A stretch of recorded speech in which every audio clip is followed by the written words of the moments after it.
Il nous a demandé d'enseigner à toutes les nations de la terre. Quel est cet héritage? Eh bien, cet héritage, comme il est Dieu, il l'a résumé en 2 grands commandements que nous connaissons tous, et que nous rappelons tout le temps, parce que c'est ça le bon héritage. Quels sont ces 2 grands commandements? Il a dit, le premier commandement, c'est aimer Dieu de tout notre cœur. Je vais vous expliquer ce que signifie aimer Dieu de tout notre cœur. Il suffit de visionner, de regarder encore la vidéo de dimanche passé. Comment aimer Dieu de tout son cœur? Je l'avais expliqué.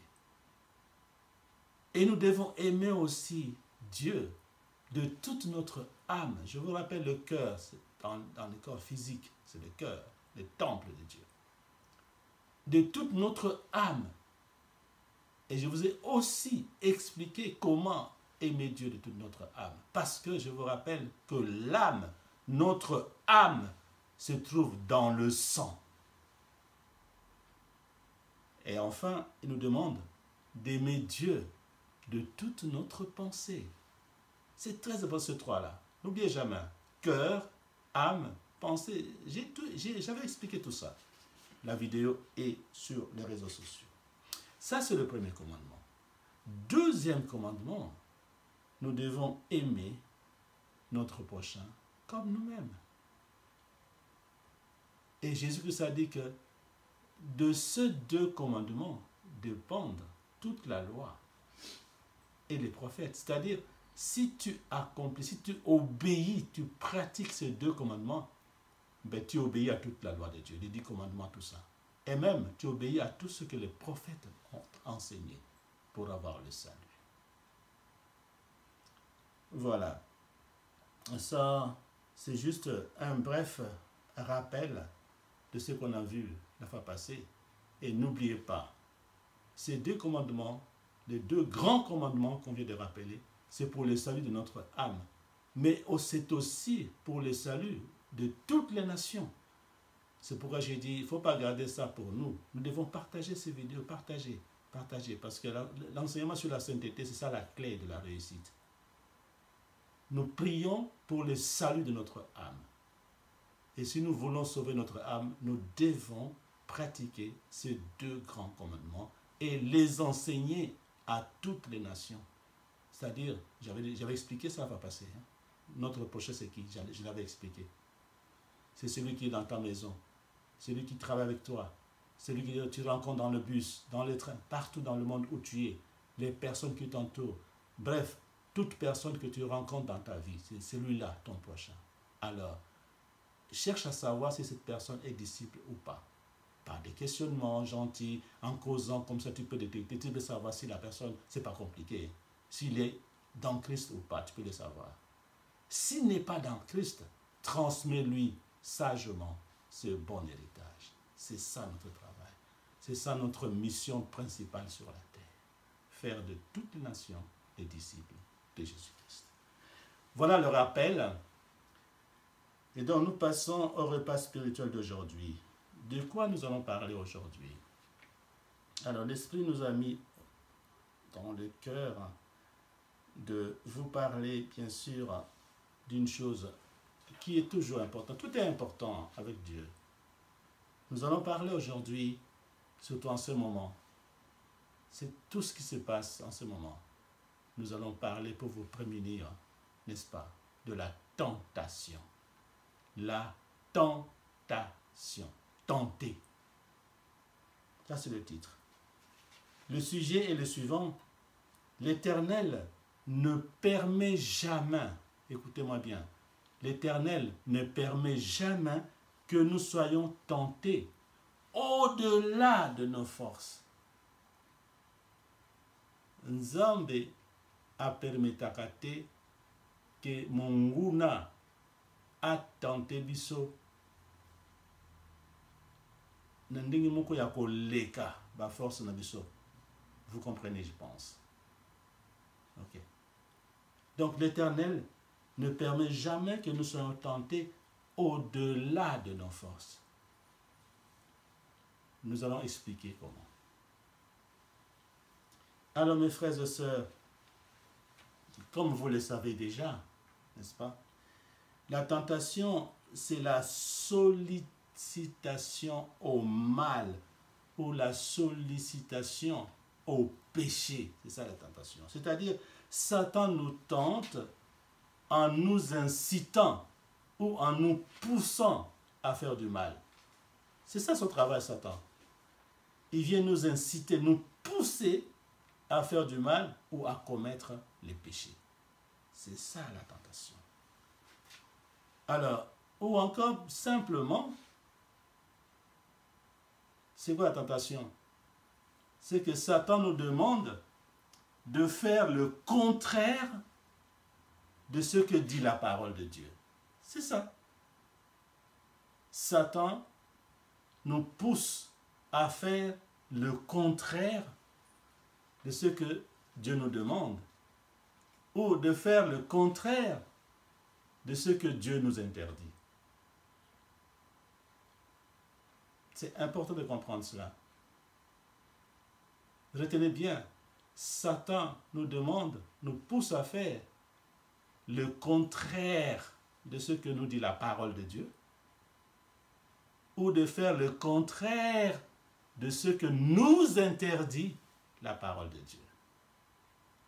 Retenez bien ça, parce que quand je vais développer, nous reviendrons là-dessus. Je donne la définition du dictionnaire et la définition de la Bible. J'ai donné les deux. Continuons.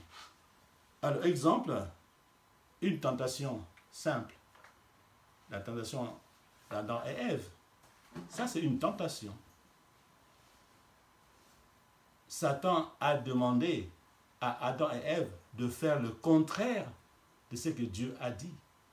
Qu'est-ce que Dieu a dit à Adam et Ève? Vous vous rappelez? Ne mangez pas le fruit de l'arbre qui est au milieu du jardin. C'est ce qu'il leur a dit. C'est ce qu'il a dit, la parole de Dieu. Quand Satan est venu tenter, il a demandé à Ève et Adam de faire le contraire de ce que Dieu a dit. C'est ça la tentation. Première phase. Deuxième phase, la tentation. Ça peut aussi être une épreuve. Une épreuve, n'est-ce pas, à laquelle l'homme, écoutez bien, une épreuve à laquelle l'homme est soumis. Pourquoi? Mais c'est pour exercer sa foi et sa fidélité. Ah, ça devient compliqué, hein?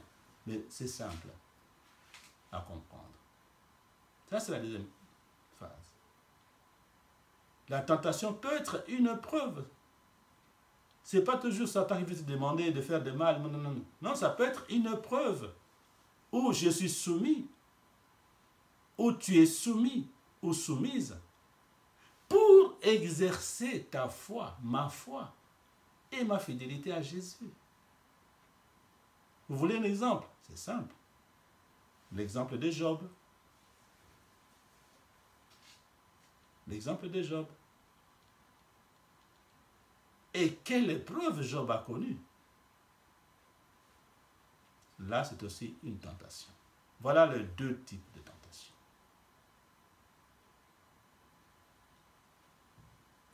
Mes bien-aimés, je vous parle de la tentation parce que l'époque où nous vivons est plein de moyens technologiques.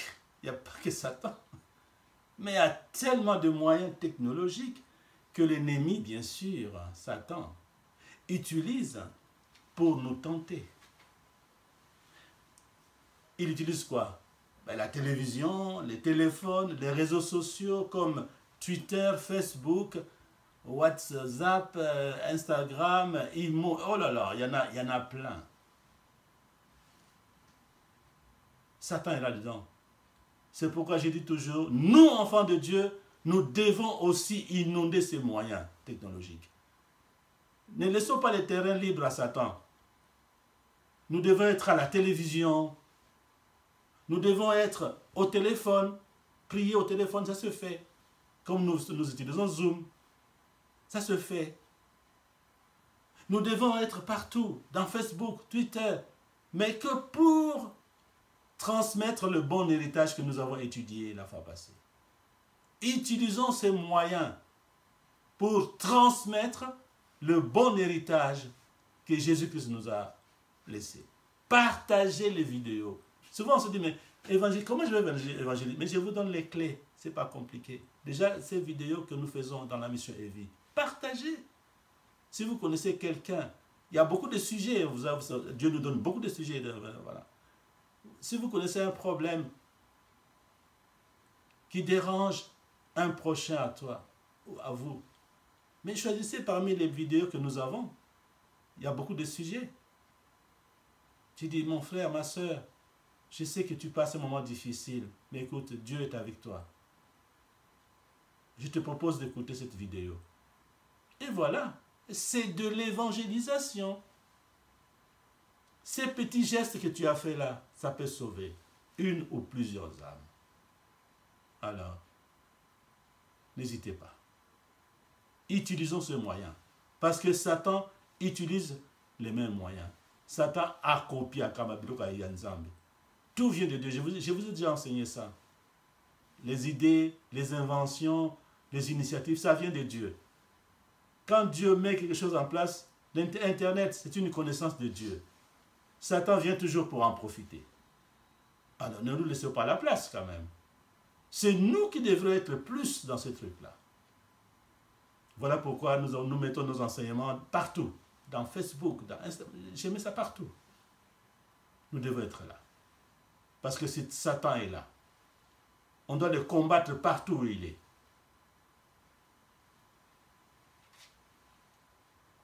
Alors, il utilise aussi le cinéma.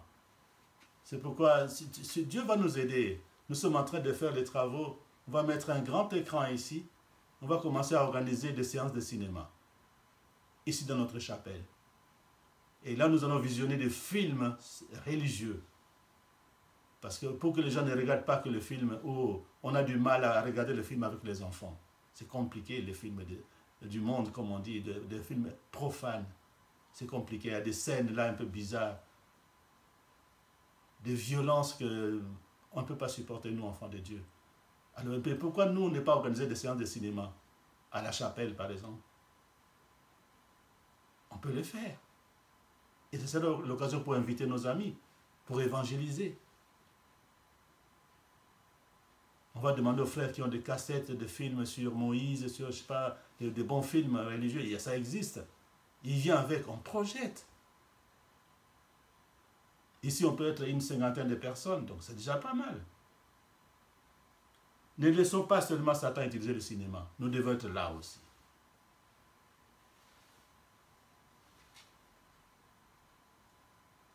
Qu'est-ce qu'il utilise encore, Satan?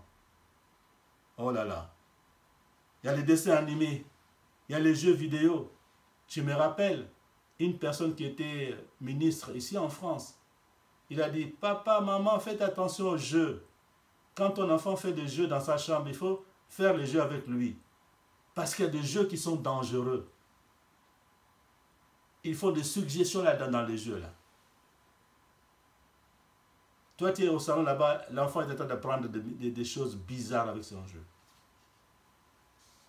Quand tu achètes un jeu, quand un enfant te demande, papa, achète-moi un jeu, fais le jeu avec l'enfant. Du moins le premier jour.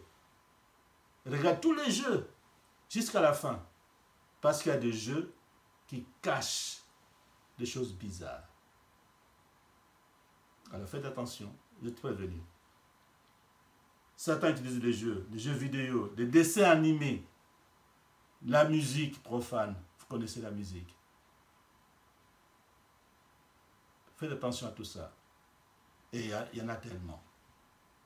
Mais, en plus de cela, Satan, vous savez, avant de devenir Satan, il était un ange, archange au ciel. Donc il connaît très bien la parole de Dieu. Et il est rusé. Il utilise aussi la parole de Dieu pour tenter. Voilà pourquoi l'Esprit Saint est important. Avoir l'Esprit Saint, c'est important. pour détecter les bons serviteurs et les mauvais. Parce que Satan utilise aussi la parole de Dieu. Vous voulez l'exemple? C'est facile. La tentation de Jésus-Christ au désert. Hein? Satan, il a commencé par quoi? Il est écrit que même si tu tombes, les anges viendront, ils vont t'aider. Et Jésus-Christ le regarde et dit, mais yo, tu ne me connais pas toi. Il lui répond aussi par, il est écrit aussi. Quand Satan dit, il est écrit, Jésus répond, il est écrit aussi. Bataille des Écritures. Et Jésus l'a mis KO. Puis il a dit, va-t'en Satan. Tu ne peux pas tenter ton Dieu quand même.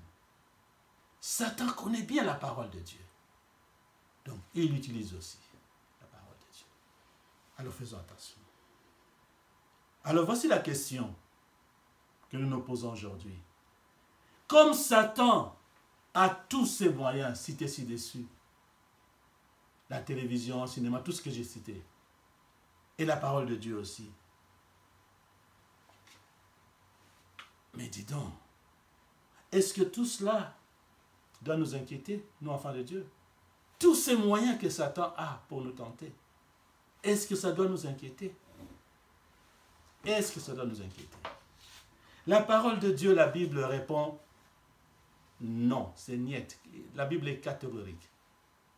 Un enfant de Dieu qui prie en esprit et en vérité ne doit pas s'inquiéter de la tentation du diable. Il ne doit pas. Pourquoi? C'est comme nous avons dit dans notre sujet du jour.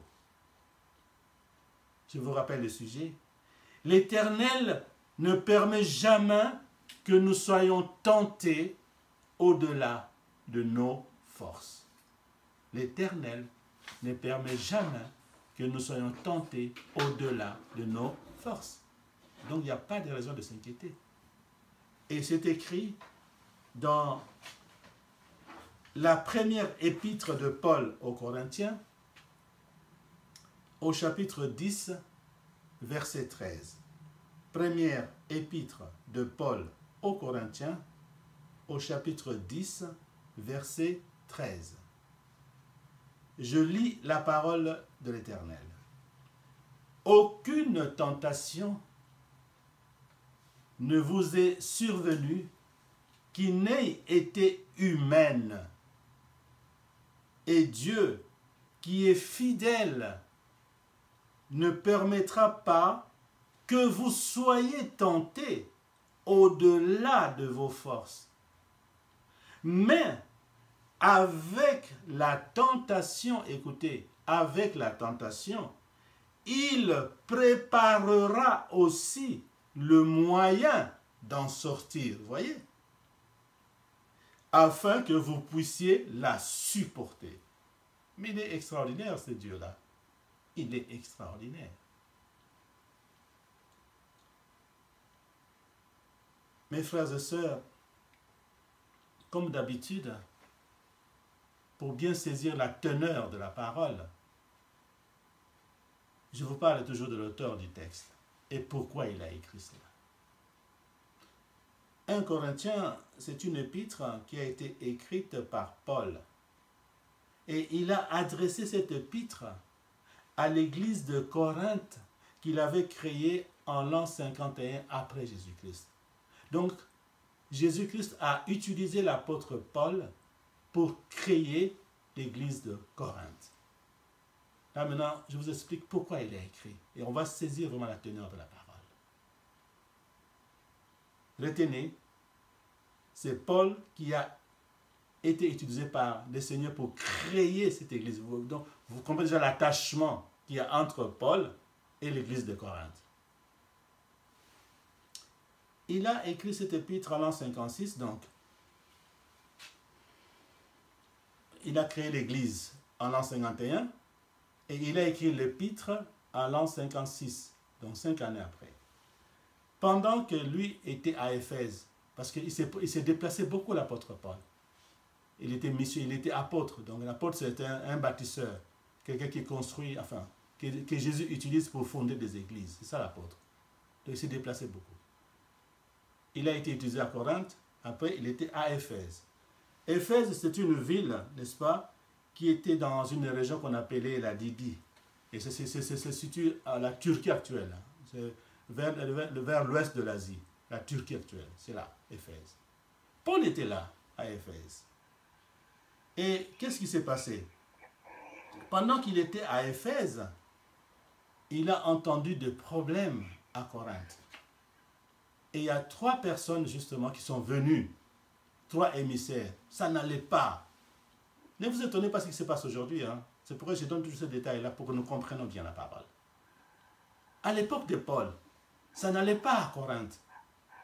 Et 3 émissaires, 3 personnes sont venues à Éphèse pour parler à Paul. Alors, ils viennent parler à Paul. Qu'est-ce qu'ils disent à Paul? Il dit, ah, à Corinthe là-bas, il s'est formé un parti, un nouveau, dans l'église, hein, un nouveau parti, un groupe de personnes, de frères et sœurs. Ils ont mis en place un parti qu'ils ont appelé le parti du Christ. Et donc, les frères et sœurs à Corinthe, ils ont formé dans l'église même un parti qu'ils ont appelé parti de Christ. Et d'après eux, ce n'est plus la peine d'enseigner. Un homme ne peut pas enseigner un homme. Un homme ne peut pas enseigner un homme. Mais eux veulent vraiment se concentrer et seulement entendre que Jésus leur parle directement. C'était le parti du Christ. Et ensuite, ils ont dit, Paul, pendant que tu es là à Éphèse, l'église là-bas, ça s'est divisé. À part ce parti, il y a d'autres partis encore. Et il y a aussi un frère qui a commis l'inceste. Il y a aussi des procès entre les frères. Ils vont au tribunal entre les frères, se faire juger par les juges du monde. Il y a encore la fréquentation de certains frères qui se disent chrétiens, mais qui fréquentent des prostituées. Il y a aussi des sœurs, des femmes qui se donnent de liberté par rapport aux coutumes du monde, qui ne suivent plus la Bible. Il y a un désordre pendant qu'on partage la Sainte Seine. Et il continue, ce n'est pas fini. Tu sais, Paul, pendant que tu es là à Éphèse, beaucoup de frères et sœurs à Corinthe ne reconnaissent plus ton autorité, que tu es vraiment serviteur de Dieu. Et ensuite, ils ont dit, c'est pas fini. Nous avons aussi des lettres, une lettre. Et dans cette lettre, il y a des questions que les frères et sœurs à Corinthe veulent que tu puisses répondre à ces questions-là. Quelles sont ces questions? Est-ce que Paul, il est mieux de se marier ou de rester célibataire? Première question. Est-ce qu'il est mieux de se marier ou de rester célibataire? C'est ce qui a entraîné ce que vous voyez maintenant. Des prêtres qui ne se marient pas, des sœurs religieuses ne se marient pas, etc. C'est parti de là. Première question. Deuxième question. Peut-on participer au banquet dans les temples païens? Quand le païen, les gens qui ne sont pas chrétiens, font des fêtes dans leurs églises, des églises non chrétiennes, s'ils nous invitent, est-ce qu'on peut aller ou pas? Très important. Aujourd'hui, ça se passe aussi, les invitations. On est invité par des personnes qui ne sont pas vraiment des chrétiens pour aller assister à leur culte. Est-ce qu'il faut y aller ou pas?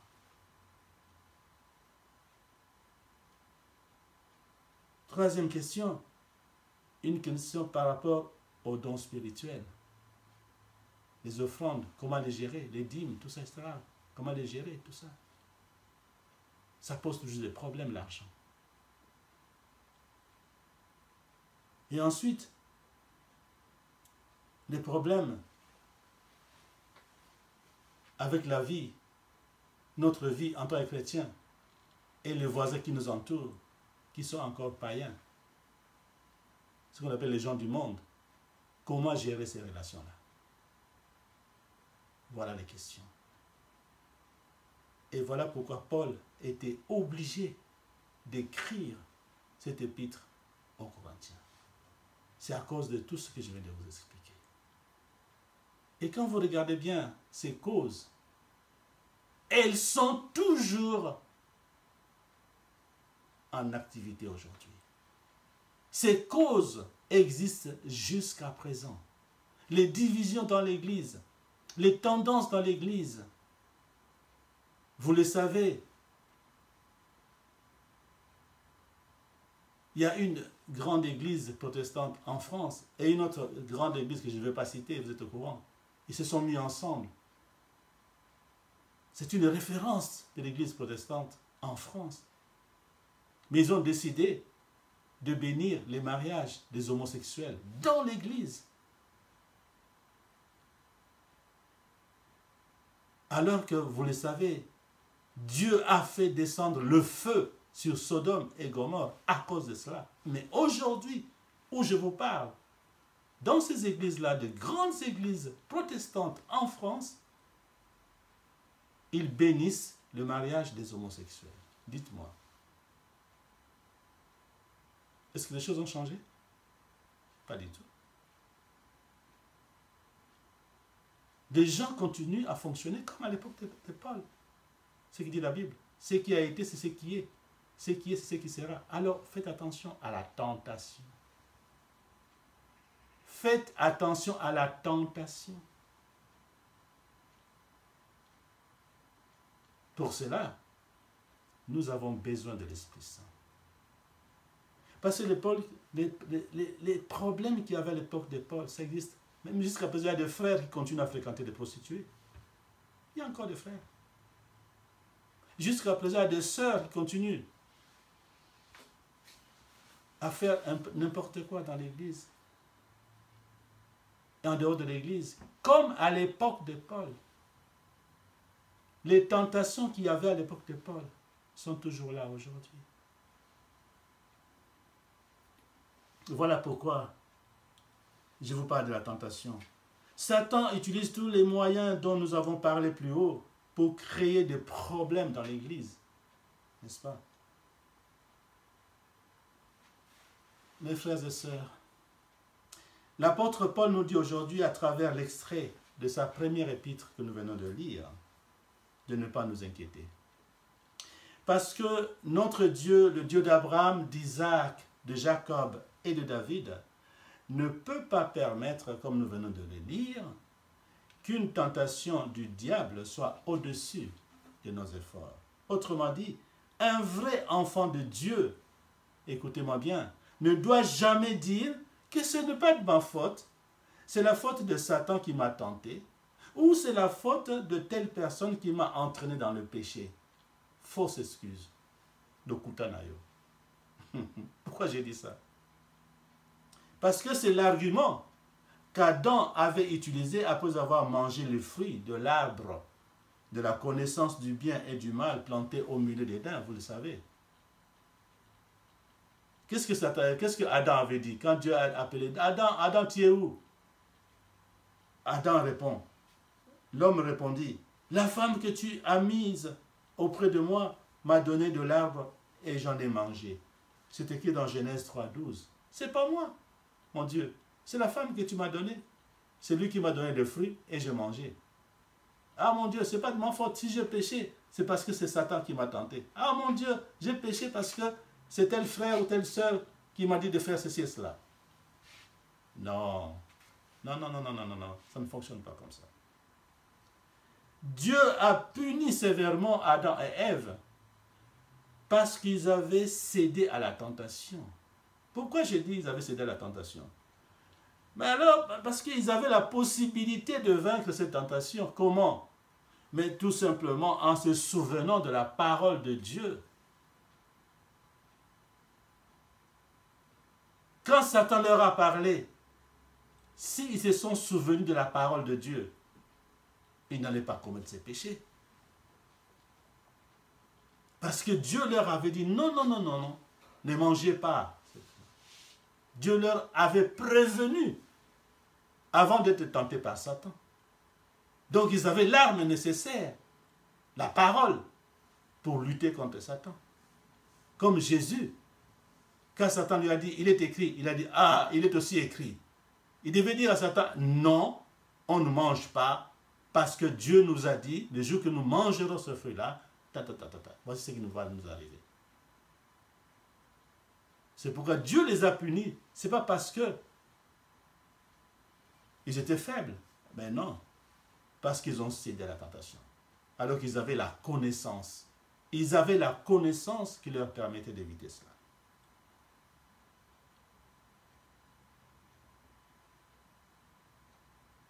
Voilà mes frères.